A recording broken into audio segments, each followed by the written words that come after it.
Hell yeah. Wow. Amen. Wow. Your Detroit Tigers. Wow. Detroit Tigers. Moving on. Yeah. Remarkable. They're doing it. I'm sorry I missed the show yesterday. Was at the soccer practice with my son. I didn't know if I was going to make it today. I got a call from my mom that my dad was in the hospital, but they told me after about 48 hours of being there. So when I got there, he was discharged. So he's fine. They gave him some. Not well, I mean, at like you, but no, I was there for like an hour, and they let him go. But yeah, what an awesome win, awesome series win, and they did it exactly the way they've done it all year. At least these last 2 months, right? Just relentless, bullpen, outstanding. Andy Ibanez with the hit of the series. Parker Meadows. Everybody played a part. Even, Jackson Jobe gave up the runs, but they really weren't, he didn't get rocked or anything. I know this is associated with the Hartford Whalers, but we're taking this song over.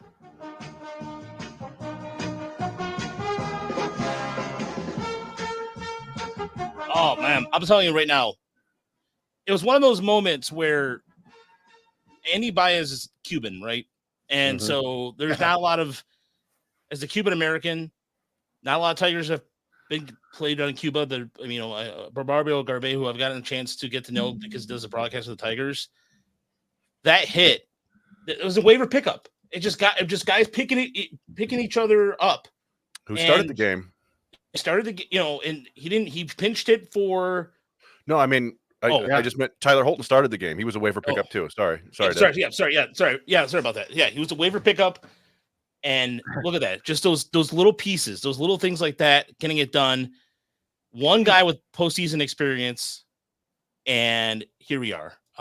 It's remarkable. It's something that I want to show this highlight, because if anybody who did not see this double, maybe you're at work or whatever this is, that is a good piece of hitting here by Andy Ibanez here, who doubled off of him before.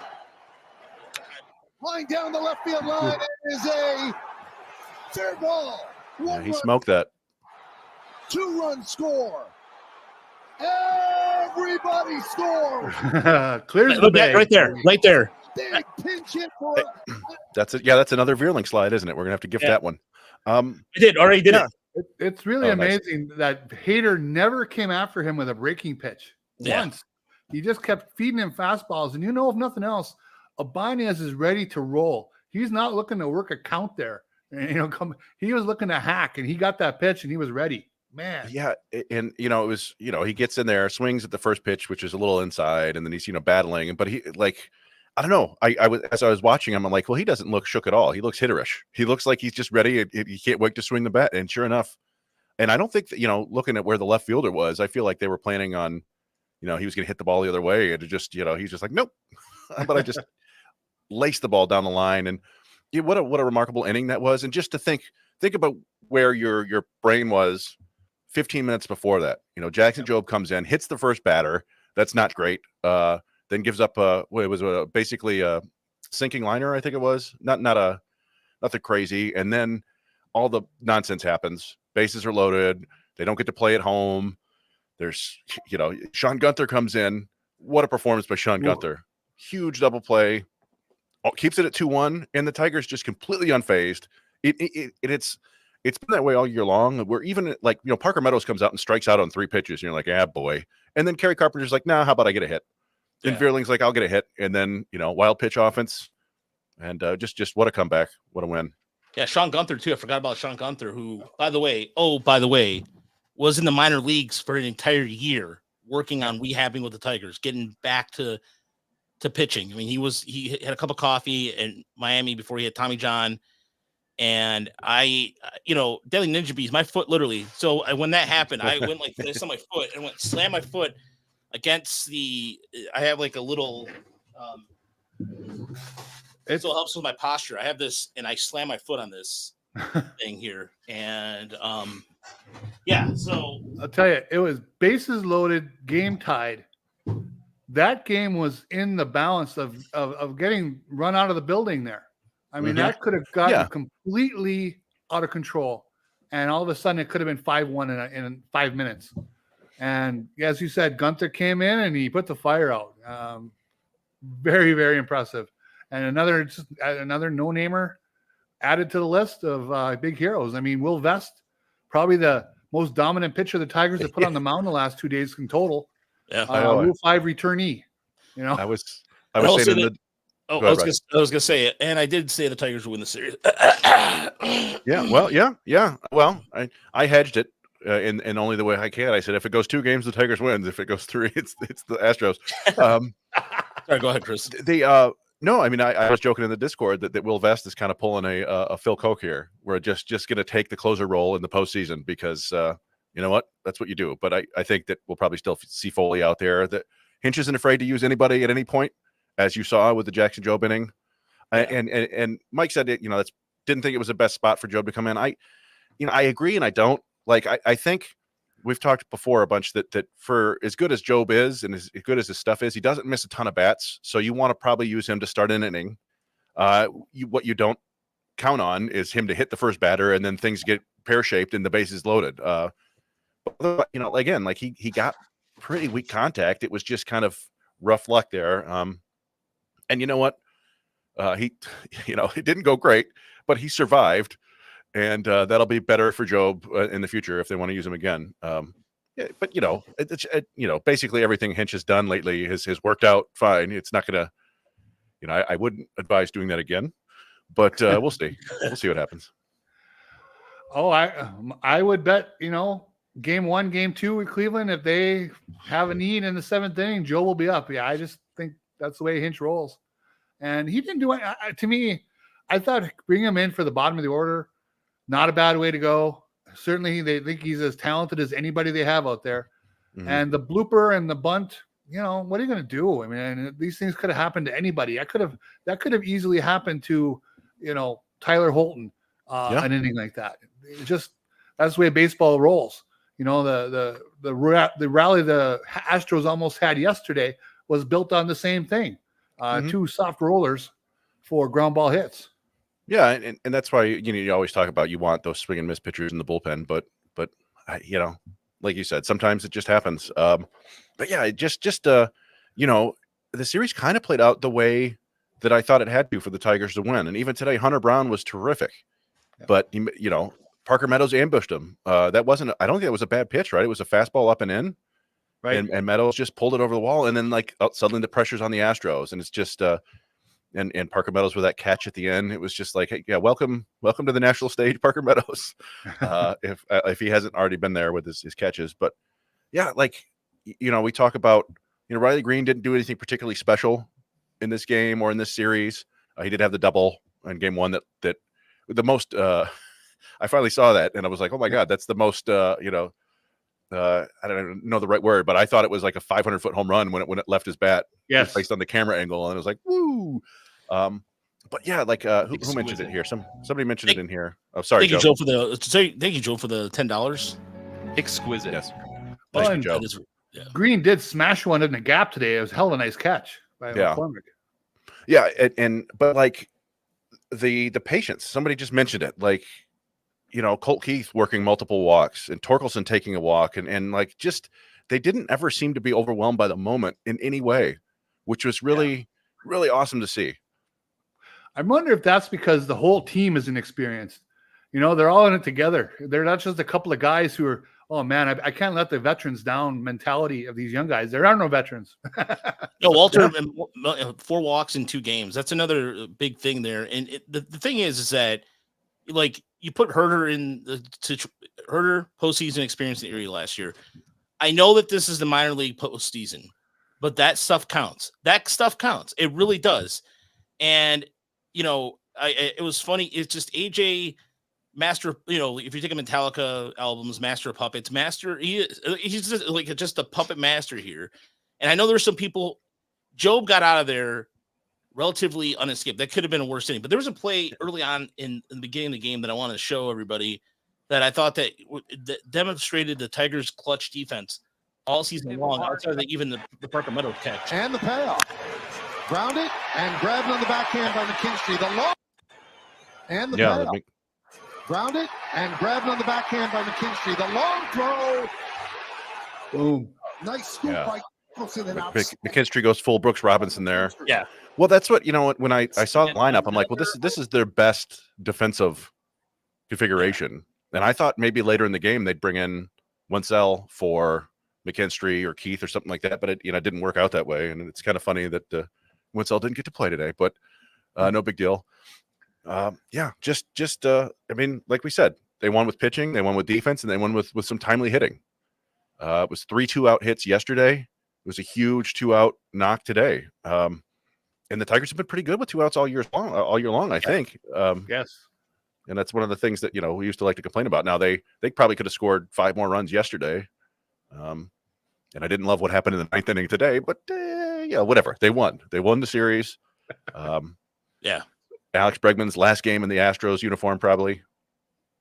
The 9th inning was something they were saying on television. I totally agree. I mean, Alex Bregman was on top of Meadows there. He could have picked his nose from where he was, and Meadows was still bunting in that direction. I couldn't believe it.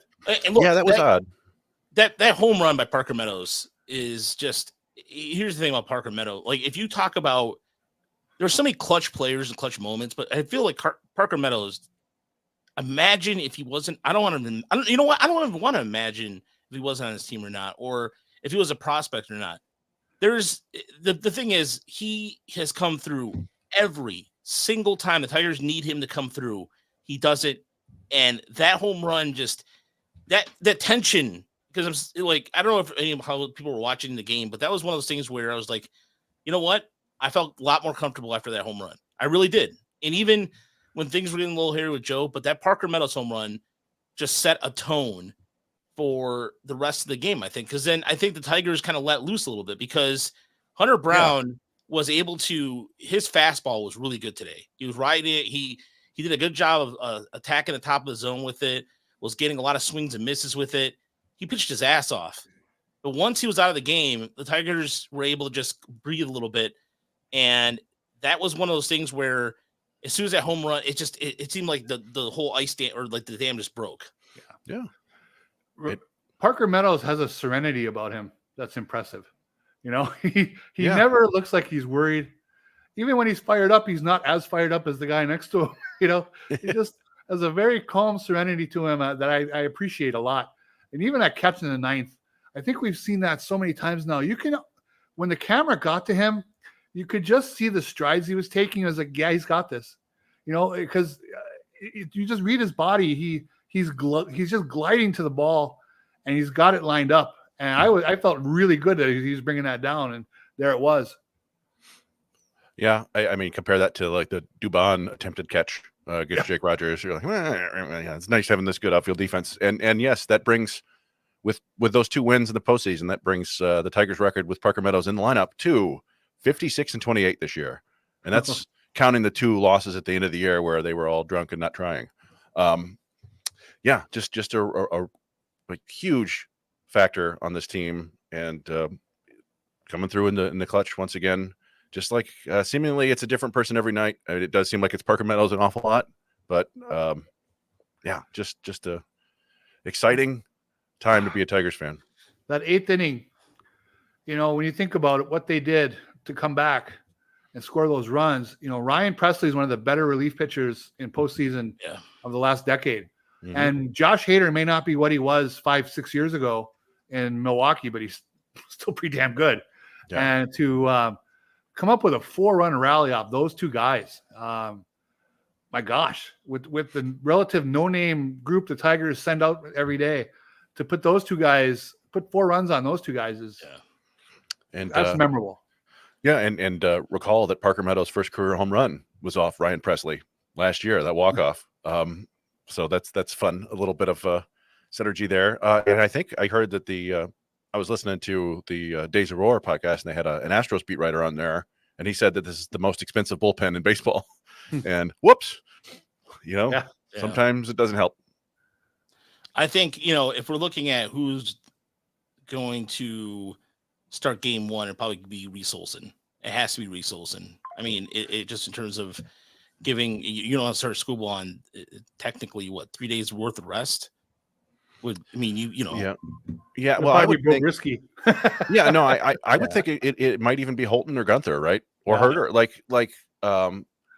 and then Olsen as your bulk guy, and then Skubal starts game 2, and then theoretically game 5. I think that's how the dates would work out, right? Yeah, because there's Sundays they got a day off. Yeah, I was trying to look at when the schedule is postseason. So, yeah. Yeah, Parker Meadows knew. By the way, Parker Meadows knew that home run was gone as soon as. I mean, it's just like it's again one of those things where what we're looking at here is history, ladies and gentlemen. I'm trying not to use all the hyperboles and cliches, but holy shit! I mean, pardon my language, but it is remarkable. What we're seeing right now is truly remarkable, and we're looking at it. It's go ahead, Chris. What are you gonna say? No, go ahead. I'm sorry.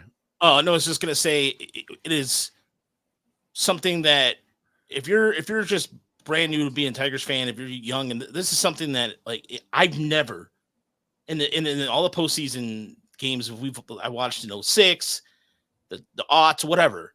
This is just the Tigers bullpen it's the best I've ever seen it. The best. Because even when Leland was managing it, there was some sort of even Osmus too was like except for the 06 bullpen. That aside, it is it's a remarkable group. But the energy after they score those runs too, just man. If I can go back to Friday again, just the amount of like when we were on the field, Chris, you saw all those guys. Every single one was just. I mean, again, of course, that's a big moment, and everybody's gonna be pumped. But it was just like, hey, man, don't forget, we're going to take a picture together. Don't forget, we're going to be doing this and doing that. And just, yeah. No, did the Ibanez hit surpass the Maglio home run? No. No. It's you can throw that up there with the Don Kelly home run or whatever else. I'm trying to think of other big hits in Tigers history. There was a Don Kelly sac fly too, wasn't there? Yeah, there was. Yeah. That's you know what.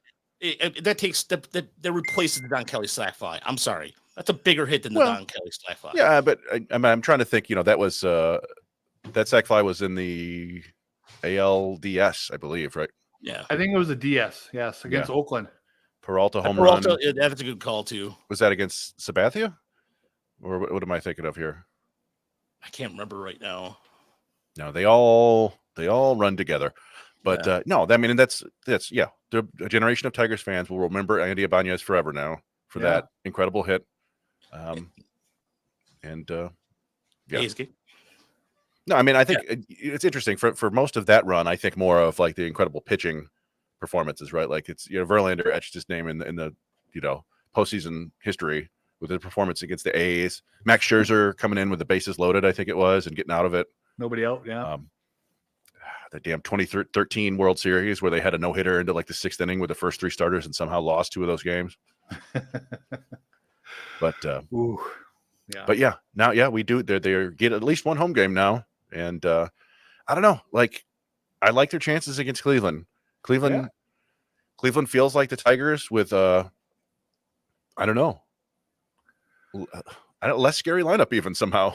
It's Jose Ramirez scares everybody, right? He's one of the great Tigers killers of all time, but you can pitch around him, I think, in the Cleveland lineup. Yeah, no question. I wish he wasn't a switch hitter. Then they could really do something. They could use an opener every day and try to eliminate one at bat. But that's how versatile and great he is. He bats from both sides. Well, and that's one of the great things about using Brisky as an opener is that he's got that changeup, which is just an equalizer. Like you have Ramirez left-handed, and you got a better chance of getting him out. So, but then they have it's Cleveland. They have nothing but switch hitters and middle infielders and guys who put the ball in play. That doesn't scare me as much as it used to because the Tigers defense is pretty damn strong this year. So even you get Colt Keith kind of fumbling in exchange today, but they came back and got multiple double plays later. Yeah, there's another thing too with Cleveland. I feel that this is going to be these are going to be very nail biting close games too. Stephen Kwan's beat up a little bit too. He's been battling injuries. The Tigers are guaranteed a home series. Is this the best? It's a best of 5. Best of 5. Best of 5. Okay. Well, I mean, yeah, and that was what I was going to say earlier when I interrupted you. Was yeah, you pointed out that they play on Saturday, but then there's an off day on Sunday, and then they play in Cleveland again on Monday, which is odd to me. I don't remember that happening before. Yeah, but yeah, that works for the Tigers and Hinch, right? You're going to empty the bullpen again. You got a day off. Like, man, the postseason kind of plays into exactly what Hinch has been doing with the bullpen. You could use anybody at any time. It'll be interesting to see who they add to the roster if they keep it the same. We didn't see Jace Young at all in this series, and with 5 games, you might need another arm just in case. So I wonder if they swap Montero and Young, or I don't know. I have to look into it some more. Yeah, they don't have any relievers else left in Toledo, right? That was on the roster. No, I mean Matt Manning is on the 40-man roster. I think Faedo is still on the 60-day IL. I don't think you can remove him from that. I'm trying to think. I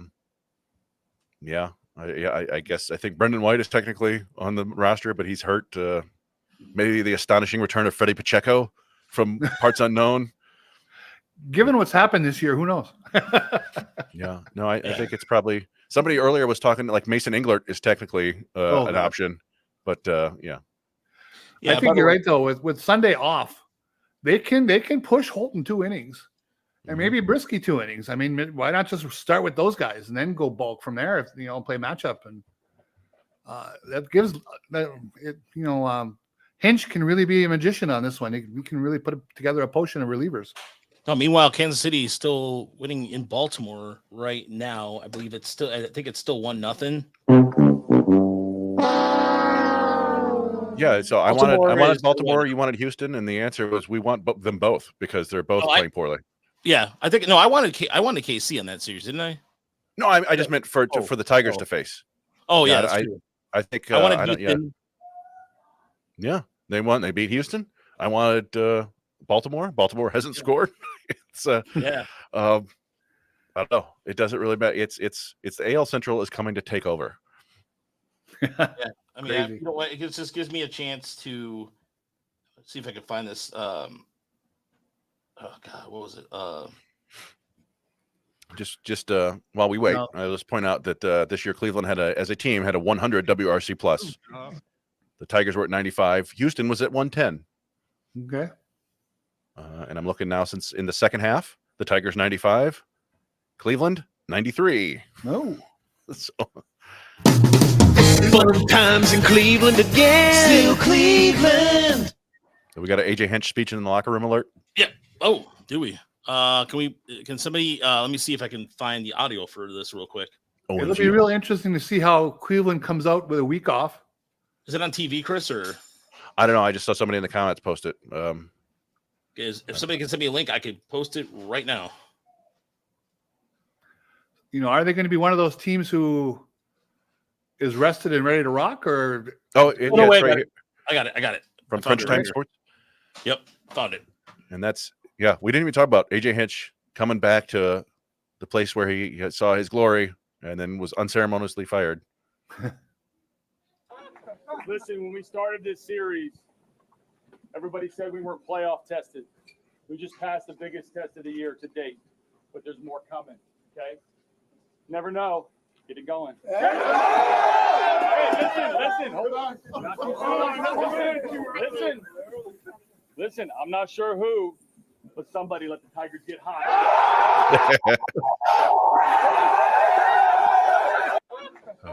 Let's just watch it again. Let's just watch it again. You know what? Let's watch it again. Screw it. We weren't playoff tested. We just passed the biggest test of the year to date, but there's more coming. Just us in my veins. Never know. Do it. Get it going. Hey, listen, hold on. Listen, I'm not sure who, but somebody let the Tigers get hot. Yeah. He's among AJ Hinch's many talents. He really hits that line. He knows. Yeah. I guess you want to be a playoff team. Somebody let the Tigers get hot. I don't know what. You know what? And his house is in Houston. It's also so imagine that you're gonna go home before you leave tonight. Maybe he goes home. I don't know what he's gonna do. you know what, Sean, give AJ Hinch. Thank you. By the way, Jimbo, thank you for watching. Appreciate it. If you're new to the podcast, Funny and informative. So if you're like, give him the key to the city, give him Royal Oak, give him whatever he wants. Just do what you got to do. But here's the thing too about this Cleveland series too. So we're gonna have Locked On Guardians podcast. So here's what's interesting: the Guardians and Tigers are very similarly built because they build by the farm system. So that's the reason why I want to have those guys on. Erie took on Akron in the first round of the playoffs. Akron is a Cleveland affiliate. Lake County, who is the high A affiliate for Cleveland, beat West Michigan pretty routinely. Yep. So there is a Columbus lot of and Toledo. Yeah, Columbus and Toledo. Columbus had they lost in the AAA championship to Omaha, I believe, in the international championship. Yeah. There's a lot of Cleveland, Detroit stuff on the way to the minors.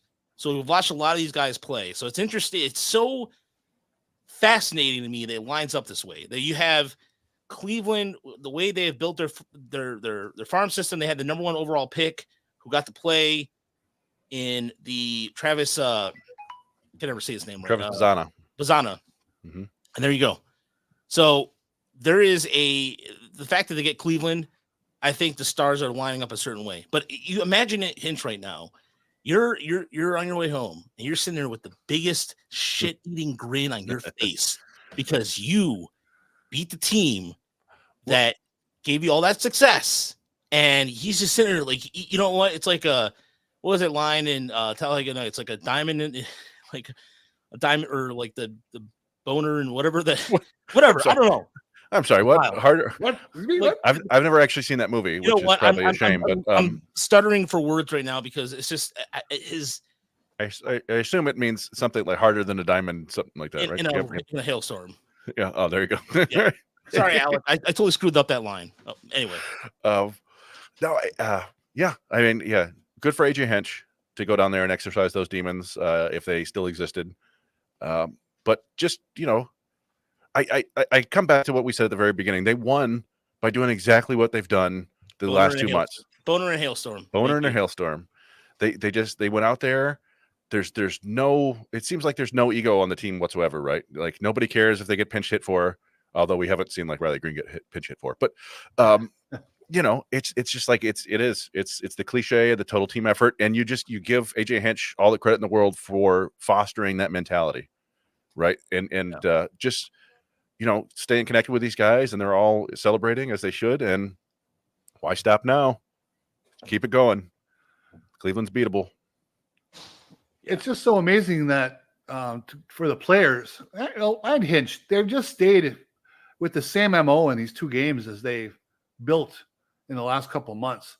I mean, just the exact same style of baseball, no deviation, and and it worked. It's just really impressive. To me, part of me thinks of this as the Hannafy Gunther era of Tiger baseball, because those 2 guys epitomize what this was about, because those are absolute non-entities in the eyes of nearly everyone. I know some people believed them. That's fine. Obviously, the Tigers believed in them, but to come and get that kind of production from them, as well as others just like it, has been so much fun. Yeah. Shout out to Big Balls Brisky and Bulletproof Vest from Deadly Ninja Bees. That's outstanding. I think you're exactly right there, Yoop. And I think when we talked earlier about bringing Jobe in, I think that it just exemplifies that AJ Hinch trusts these guys. He believes in them, and he thinks that they can get the job done. And that he doesn't change. Like Jared Goff says, "Go Tigers." Like Jared Goff says, "Go Tigers." Yeah, it's been a good week in Detroit sports. I'd say that, but yeah, just the I think as a player, to know that your manager trusts you in all these situations, the regular season, postseason, doesn't matter. I think that that's huge. I would think for a player.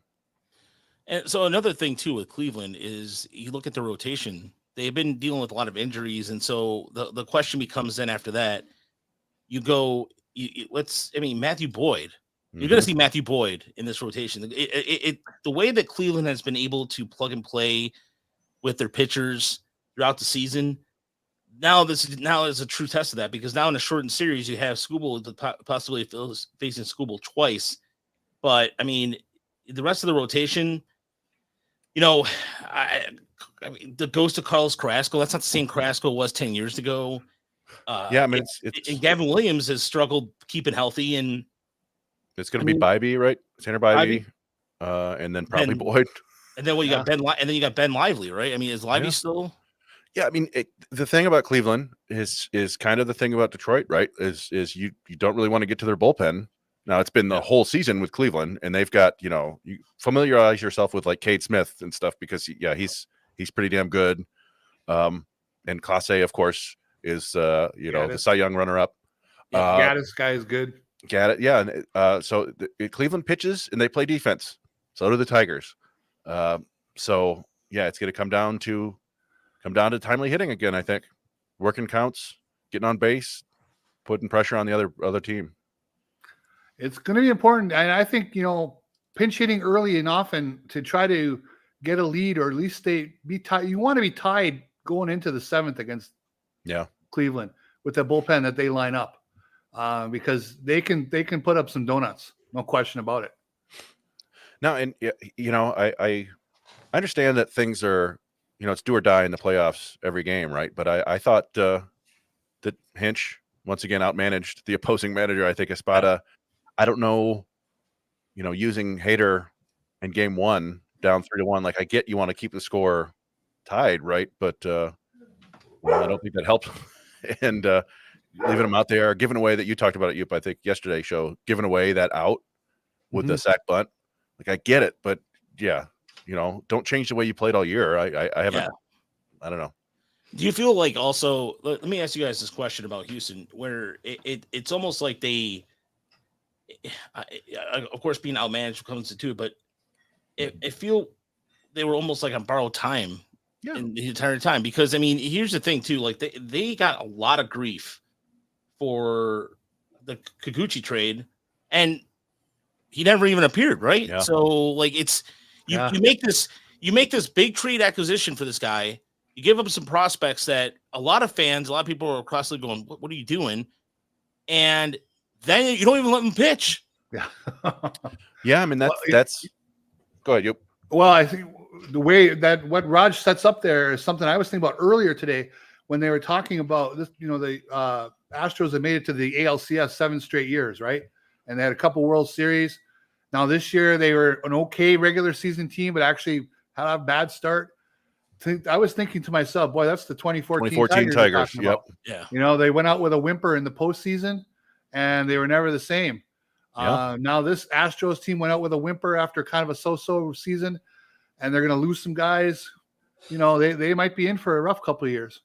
Yeah, no, I agree. I was thinking that's the exact same thing, because it's again, they did it with, they had pitching, but the offense failed to show up, and Bregman's going to be gone. They still have Altuve, but this is not the Astros of the heyday, right? Like, Correa is long gone, Springer's long gone, Verlander unfortunately is a relic, or not a relic. Well, he is kind of a relic, but he's just not what he once was. But it does. It's fun to be the young underdog again. It does have that 2006 feeling to it a little bit. So Sean mentioned that Justin Verlander had his career ended by Detroit. Well, I mean, go ahead, Chris. I'd be shocked if Verlander retires. Now it maybe it depends on the severity of whatever was going on with his neck. I think what they said is he just came back too soon, basically. But yeah, I think that he missed his player option, so he's going to be a free agent. It's just what else does he want to do? He strikes me as somebody who's way too competitive to go out like that, to not even be on the roster. Yeah, here's the thing too. Like, I'm sure if they hit against them, that would be one thing. But he wasn't on the playoff roster, so to me, it's not. I don't think it's a neat kind of experience. But I did want to go back to what you said, Raj, because I thought that was a great point about you trade for Kikuchi and you don't even use him. Yeah. There's like mild shades of Buck Showalter leaving. What's his name? The Zach Britton in the bullpen there. Oh yeah. But to a certain extent, I get it. and it's not like Hunter Brown was bad, right? He pitched great, Yeah. or great if I don't choke on my own And words. he pitched well against Detroit earlier in the year Yeah. too. It's just one of those things where, like, you do have to do everything you can to win this game, but you also kind of need somebody to pitch tomorrow just in case you do come back and win. And I thought that's probably what the Tigers did with Olsen. I thought maybe they bring Foley in and have Olsen as the emergency guy, but they just went with Vest because why not? Yeah. But yeah, that's and Kikuchi's going to be free agent too, right? Yeah, he's going to be So, free agent. So I mean, imagine sign him. Imagine Dana Brown right now. I mean, you're Dana Brown. You've got a lot of crap for being the GM in Houston, and I think this is his second year, right? Being the GM first year. Yeah. I believe so. Yeah, and he's gotten scrutinized quite a bit. Like reading some of the things in Houston, and then of course listening to the Days of War podcast with Evan and Mark. Shout out to those guys. Yeah, they were. Go ahead, Chris. Oh, sorry. No, no, you were making a point. I just was. I didn't realize. I didn't talk to Evan about this. I didn't realize he's on his honeymoon right now. Oh yeah, that's right. So you know what? I won't put his business out there. That's not neither there. If you look again, 2% chance or 2% chance of this team making the postseason beginning of August, and now here we are. What's great about what's the best part too? The best part about this, personally, is that they're playing postseason baseball on my birthday because my birthday is next Saturday. And that's just a great feeling. And also, I'm traveling this weekend for work, so if they play Saturday, oh crap! So I just realized the game 1 will be right smack dab in the middle of the conference. I'm going to be in Seattle for work, and so it's they already have the time for that. Game 1, 1:08 p.m. on Saturday. So that means you're going to be in a conference on Saturday? It'll be 10 o'clock in the morning in Seattle. 10 o'clock in the morning? Well, it's fine. Well, but you're gonna be back for game 3 at least, right? You're back in town? Yeah, I'll be in town for that. So if we get approved, guess who's going to game 3? You're at a conference. It's easy to duck out of those things. It's easy to have an extended lunch. No. The problem is that I'm at the marketing table. 40. It'd be funny though if like that's a good idea. Then my boss looks at this later. It's like, so Castillo, what's going on with that? Cedric Mullins. Cedric Mullins there. Baltimore's not going out without a fight. Fire alarm. There's a lot of things I could do, but I'm like, I'm doing a presentation, a mini presentation during that period, like I think around that period of time too. So, again, it'll be fine. Like I missed most of the first half of today's game, and it's fun watching playoff baseball, but it happens without us, even if we're not watching. This is true. No, this is true, but we can't talk about it the same way. I don't like it's. I could BS my way through it. True. I mean, we how about those first 5 innings, guys? Crazy. Didn't see 'em. Cliche. Earpiece I like that idea. Charles's idea. Earpiece game streaming from your phone, or I have reading glasses. So what I could even do is just like, constantly pretend I have to go check my glasses or something. I don't know. It's a glass company. Just have like a TV out there and say, yes, this TV was made with our glass. Isn't it nice? It's crazy. Or you know what though? It's true. MLB TV will work out there because I'm not. So I can stream a game. I'll figure it out. It's fine. It's fine. But no. But as far as the rest of the postseason schedule goes tonight, if you're going to continue to watch your baseball pleasure, as the rest of the schedule goes, the Mets and Brewers start up at 7:38 on ESPN with the Mets up 1-0, and the Padres and Braves are 8:38. Again, weird start times, but it is what it is. And with Michael King. Oh, Michael King was boss. Now they get Dylan Cease, right? Like, yeah. Thanks. Good job. Good effort, Braves. It's amazing you made it to the postseason, but we'll see you next year. Yeah, San Diego is. I'm telling you, I said this on Monday, and I'll say this again. San Diego, I think, could win the NL. I really think they're built. Oh, they get Musgroves. I'm sorry. Oh yeah, Even way. Yeah, it doesn't matter. Either way, it doesn't matter. Yeah. No, the Padres are built to win this league. And the same thing with like the reason why I thought the Brewers do this every year. The Brewers get there and don't do nothing. They had the worst offense in the second half of this in the September. This is a team that just I don't know the Padres, but none of that matters right now. In terms of like the Tigers won the series. That's all that matters. Charles has a good question here. I didn't follow Jobe closely like you guys. Did he throw that many changeups while in Erie?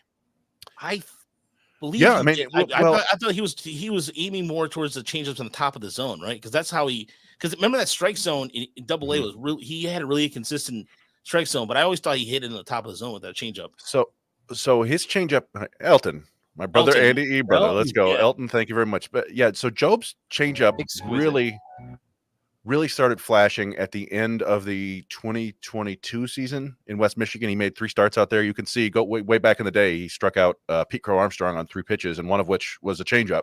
Oh, I remember that. Inside part of the plate too. Yeah, and then it was outstanding for him last year too, as you know, when he came back from injury, and it's been his. Everybody talks about the slider / sweeper because it's got this crazy spin rate or whatever, but his changeup is his best secondary pitch. It's a demon that should get him most of his strikeouts going forward.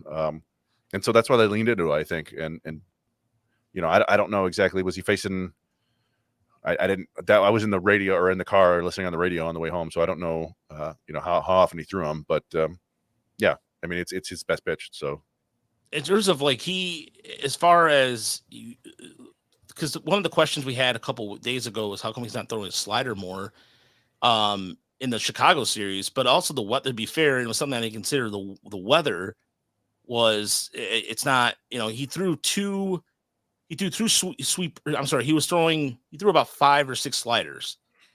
I'm sorry. No, I'm sorry. He threw 2 sweepers. It was mainly cutter, fastball, cutter, changeup. But that's what he was using. So he hasn't used his slider as much. It could be a grip thing. It could be mandated by the organization. Because remember that one of the things that Scott Harris talked about was how the catcher and a second start in Toledo, unbeknownst to everybody else, was calling like calling from above, like, "Hey, this is what you're going to throw." So, well, and I think, and we've talked about this, and Brandon Day has talked about this, especially that the Tigers, like the big thing with their pitching this year is avoiding home runs. And basically the only way Jobe gives up a home run is if he hangs a slider over the middle of the plate. And unfortunately, the sweeper moves so much, and we've seen this with Montero a little bit and Reese Olson even. When you have a really high spin slider, sometimes it's hard to land in the strike zone, and sometimes it's hard to front door it or back door it. It ends up in the middle of the plate, and that's when guys hit it. I think the home run he gave up in his first AAA outing, maybe it was the second outing, was on a sweeper or a slider. But yeah, the pitch that he really started upping the usage of this year was the cutter, which he introduced last year, and that's become kind of his go-to secondary pitch, honestly. Even though I think the changeup's better, the cutter, it feels like he's got great comfort with it and ability to steal a strike and run it in both sides of the plate. You know, I'm not to change topic real quick, but you said something pretty amazing about what the Tigers are, about not allowing home runs, right? Mm-hmm. I think it really boils down to all extra base, all power. If I'm not mistaken, the Astros in these 2 games had 1 extra base hit. Alvarez limping into second base, you know, that's just a testament to what this pitching staff has done. Not allowing, you know, big long hits loud hits lead to long innings, you know, and they have limited power, and that was on display in this series, and let's hope that continues. And I think with Cleveland, they got a chance to do it. Yeah, there's not a ton of power in that lineup. It's Jose Ramirez. Josh Naylor has some power. Fry, right? Yeah. But he had a rough second half. And they didn't go out and add anybody particularly special. I'm looking right now at the isolated power on that. You know, Manzardo is and John Kinsey Noel are the big power guys. They added Lane Thomas, right? Who is who's a quality player, but he strikes out a fair amount. So yeah, I mean, they can get you. It's going to be about execution. It's going to be about, you know, playoff baseball, right? You're not making mistakes, getting the job done. And like I said, I have no fear that the Tigers can't do it against Cleveland. If they do lose the series, it'll be just because they didn't come up when they needed to. And if they win, it's because they did. Thank you, Charles, for the $15. Off the Frickers building. We haven't played that one in a while. we have to give a tip of the cap there for Jim Weber, one of the greatest. Or also screw it, I'll have to play Greg That too. ball is gone. Oh, award winner Greg Gagne. Ball Yeah, time. award winner. Congratulations to Greg on his PR award. But so what you're wondering, are we gonna be doing a post game show Saturday? You bet your sweet ass we are. If I'm gonna be in, so you guys, literally, if I have to walk away going, hey guys, let's cruise, I'll be right back, and I'll go upstairs in my hotel room. We're gonna be doing a show Saturday. We're gonna be doing a show tomorrow too. Or maybe what? Should we do it tomorrow? Regular show? Regular show? Why not? Regular show. Talk about Yeah, the we should do postseason. it. I would say, yeah. You bet your dupa. You bet your dupa. One of my favorite lines, Chris, that you actually said was, sometimes you get beat by Parker Meadows, Sean Gunther, Andy Baez, and Will Vest. And you think about something too. Andy Baez is 31 years old, and he's the oldest player on this team. I forgot that he's that old. Yeah, that's it. Yeah. Remarkable, because he's again, somewhere my dad is smiling because he's from Cuba. Cuban players on the team, like I mentioned it way beginning of the podcast. This is a exciting moment for me as a Cuban American. Like I said, it's just so cool to see. So cool to see something like that happen, because you don't understand. Like, it's just, there's not a lot of Cuban players on this team. So to see that, I don't know, that really made my day. And we can talk Arizona fall ball tomorrow. That's true. Yeah, I have a stupid thing to say. I just want to see how hard 105.1 miles per hour off the bat. So for Houston, that was a Cuban piss missile crisis. All right. And I'll see you guys later. Oh, good on. All right. I'll tell you that I was home by myself with me and the dog. I scared the dog on that hit. I really did. I don't usually yell too much. I'm sure my neighbor heard. I walked outside with the dog. I saw him outside. He had to have heard me. Probably thought I was getting robbed. I was yelling so loud for it.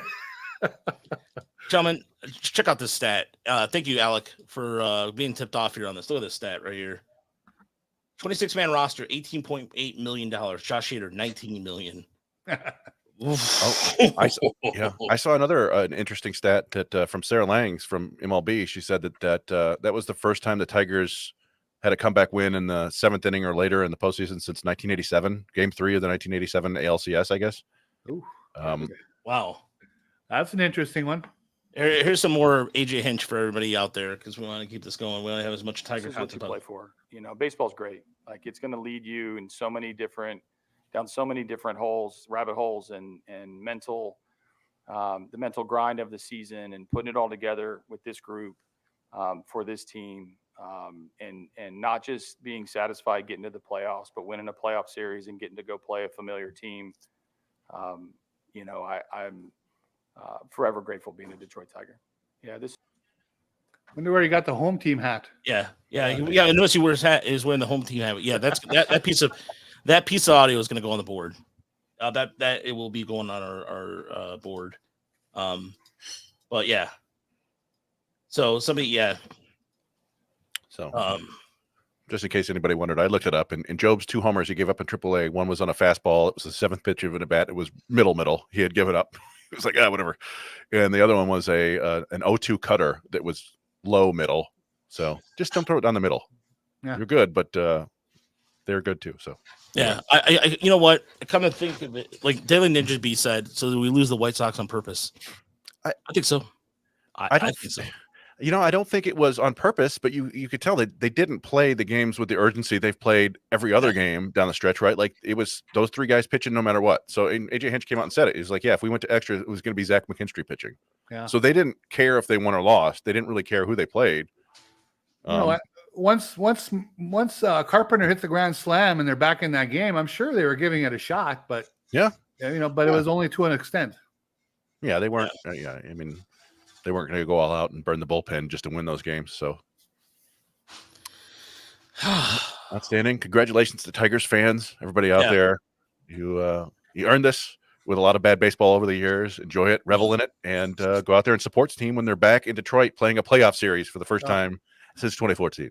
Yeah. You And forget, even when you watch other teams and you get engrossed in some games, but when it's the team that you follow in the playoffs and every single at bat means so damn much, and we scrutinize every single move from every possible angle, that is what is so fantastic about being a fan of this sport. There's just so many ways to go and so many things to argue about and so many things to worry about. And it all comes together in the postseason and ramps it up to another level, and it's fantastic. It's, to me, you watch this team all season long, and you saw what the offensive struggles look like early on because of the for the lack of injuries and what have you. It is, again, I don't have words. There's like so many adjectives you can use in the human language that it is truly 100%, like, just to see what we saw last year in Erie and all that doesn't I mean, we're lucky enough, Chris and I and Yooper. I mean, you watch a lot of baseball too, but to see some of the guys for the minor leagues who were able to taste some success. Lakeland, I think, didn't Parker Meadows win a championship with Lake or Gulf Coast League or something? Oh boy, that would have been 2018. I thought they won in 2019. He may have technically been on that team briefly. Yeah. I thought he was on West Michigan in 2019, but winning starts in the minors. It really does. Yeah. Like, a lot of for a long time we didn't particularly care about that, but it's why Brent Herter can come into a huge playoff game and go out there and, he gives you what he can. He didn't go the 4 or 5 innings that he wanted to, but these guys aren't fazed by anything now. They've played big games that they could have, and here they are performing when it matters most. Yeah. So game 1, Saturday, October 5th, 108. Game 2, October 7th, 408. And game 3 will be at Comerica Park Wednesday, October 9th. The first pitch time has not been announced yet. And if there is a game 4, which there will be, or maybe the Tigers sweep, who knows? That will be October 10th. And then if there's a game 5, it will be back in Cleveland, and that will be October 12th. So, all right. Well, enjoy your rest of your evening, folks. Again, thank you for anybody who's donated to the chat. And there's also there's a PayPal link you can donate to there on the bottom. We will be back on Thursday. We'll be back tomorrow. Normal show, normal start time at 9 p.m. over at Motor City Metrics YouTube channel. And thank you again for tuning in after a Tigers victory. 5-2 is the final. They win the series against the Houston Astros.